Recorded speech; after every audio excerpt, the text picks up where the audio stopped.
তোমার সাথে কি এমন কখনো হয়েছে? তুমি নতুন কিছু শুরু করলে ২-৩ দিন দারুণ চলেছে, কিন্তু কয়েকদিন পর তোমার আর সেই কাজ করতে ইচ্ছে করে না? তাহলে সমস্যা অলসতা বা ইচ্ছাশক্তি কম নয়। তোমার সমস্যা অন্য জায়গায়। তুমি কাজ শুরু করো মোটিভেশন দিয়ে, কিন্তু যখন মোটিভেশন চলে যায়, তখন তুমি ভাবো প্রবলেম তোমার মধ্যে। কিন্তু সত্য হলো প্রবলেম তোমার মধ্যে না।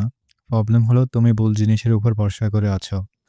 কারণ তুমি কোনো কিছু শুরু করার সময় মোটিভেশন দিয়ে শুরু করো।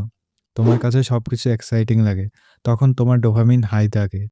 কিন্তু কয়েকদিন পর বাস্তবতা দেখা দেয়। তোমার কাছে কাজ বোরিং লাগে। আর তোমার আশা অনুযায়ী রেজাল্ট দেখা দেয় না। এ সময় বেশিরভাগ মানুষ হাল ছেড়ে দেয়। ফলে তারা তাদের সেই লক্ষ্য পূরণ করতে পারে না। এখানে সমস্যা তোমার না, তোমার এক্সপেকটেশন। তোমাকে এটা মানতে হবে কনসিস্টেন্সি একটি বোরিং জিনিস। তুমি যদি তোমার লক্ষ্য পূরণ করতে চাও, তাহলে তোমাকে মোটিভেশনের উপর ভরসা করে থাকলে চলবে না। তোমার কাজ করতে ইচ্ছা করুক আর না করুক, তোমাকে প্রতিদিন কাজ করতে হবে। আজ থেকে মোটিভেশন খোঁজা বন্ধ করো।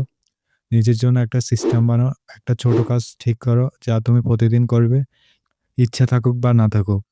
কারণ সফল মানুষেরা মোটিভেটেড না, তারা ডিসিপ্লিনড।